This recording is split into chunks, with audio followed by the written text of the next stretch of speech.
Welcome to another episode of Millennial Investing Explained. Here's today's question.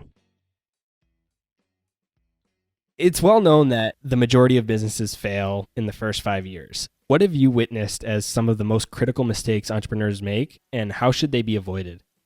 With that, back up one step and create a little context around this because, my personal mission around this book and this content is to greatly increase the success ratio because it's abysmal. Like you said, more than half of startups are out of business within 5 years, and that's terrifying. And when I say that, there's really two ways I want to hopefully change that trend. The first way is the controversial one, and that is, I believe if you don't have the 6 essential traits, you should not take an entrepreneurial leap. And so it's talking people out of taking this leap that shouldn't take this leap because there's some percentage of those failures are people that don't have the 6 essential traits. They're not entrepreneurs in the making. And so they should have never taken the leap. And so all of a sudden you weed all those people out, the success rate's going up. But the second is just as important, and this book is written in 3 parts: confirm, glimpse, and path. And so the whole confirm first third of the book is helping someone to confirm whether they even have those 6 essential traits or not.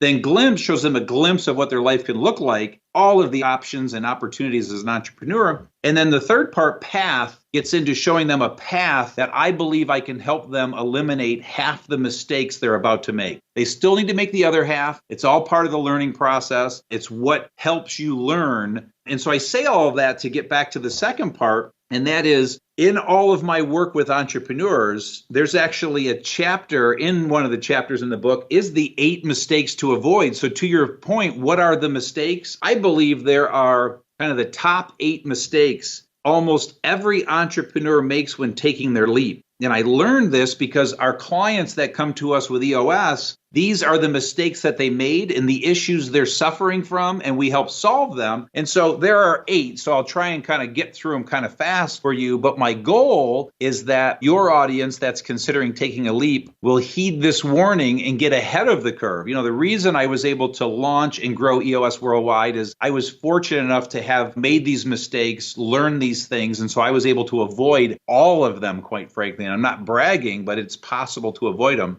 And so here they are. Take them one at a time, and I'll just try and give a quick kind of nugget on each one. But the first mistake is not having a vision. And so what that means is that entrepreneur takes a leap, sets out, and I'm not talking about a business plan, and we'll talk about that and some concerns around writing business plans when you're taking a leap. But this is just, they don't clearly have a vision, and so they are rudderless, and they're kind of winging it. The second mistake is hiring the wrong people. And so it's so common that you're growing your business, you've got your startup, you're just throwing people at the problem. You need people, and you're hiring your brother or your sister or your cousin or your friend or your mom or your spouse. And a lot of times these aren't the right people for you long term. And you find yourself a year, 2 years, 3 years, 4 years down the road having to make very tough decisions because these were not people in alignment with your core values, with your culture. And so we will have clients coming to us at EOS Worldwide. On average, they have to get rid of 20% of their people. And the most extreme is when they have to get rid of half their people because they realize, holy cow, these people don't have our core values, or these people are in the wrong seat. And so that mistake is all about hiring the wrong people. And I get into some prescriptions for making sure you're hiring the right people. But bottom line is make sure you hire people that are in alignment with your core values and have the skill set to do the job that you need them to do.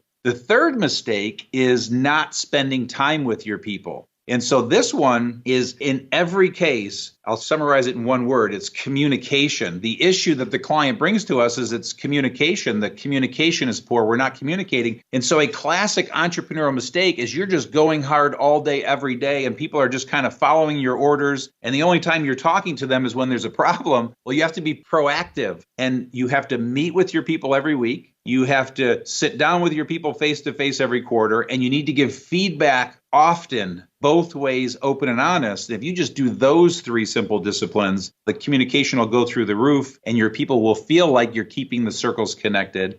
Fourth mistake is not knowing who your customer is. And so it's so important as you take your entrepreneurial leap, you know exactly who your customer is, the demographic, geographic, psychographic of your ideal customer, so that you're not trying to be all things to all people and taking this buckshot approach. And so the way to solve that, again, is you get crystal clear on who they are, where they are, what they are, and make sure that your messaging is targeting them. Make sure you're focusing on them. Make sure you're obsessing about their needs, and it will help you create a laser focus on your customer and grow your business even faster.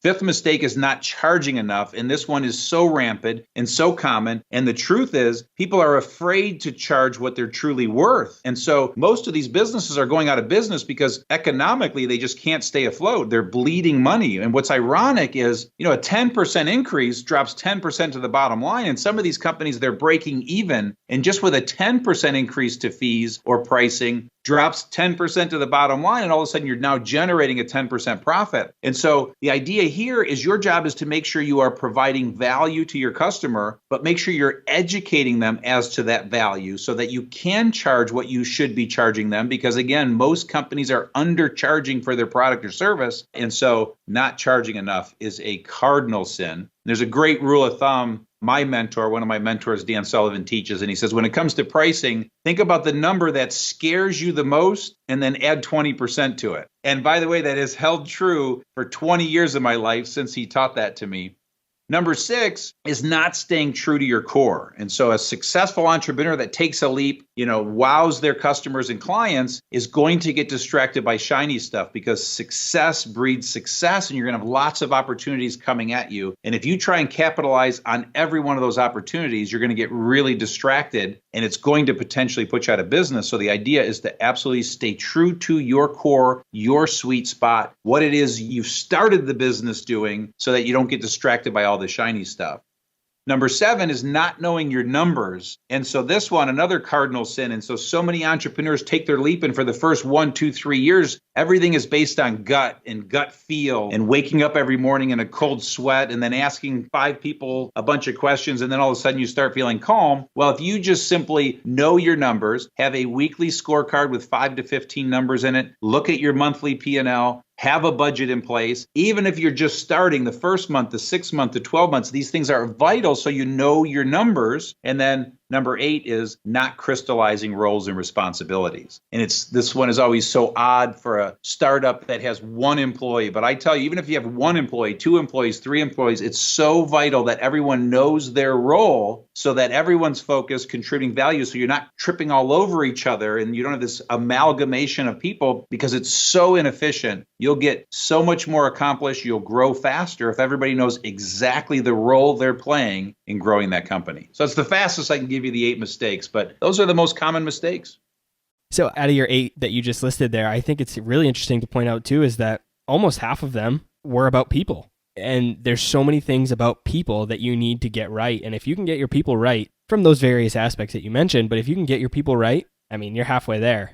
Exactly right. It is all about people at the end of the day. If you're going to build an organization, let's go back to that entrepreneurial range. If you're just going to be self-employed, solo entrepreneur, one-person show, listen, man, life is heaven because you don't have to deal with people. But if you want to build an organization and you want to grow and build a company that does multi-millions of dollars, it is all about people. So great observation.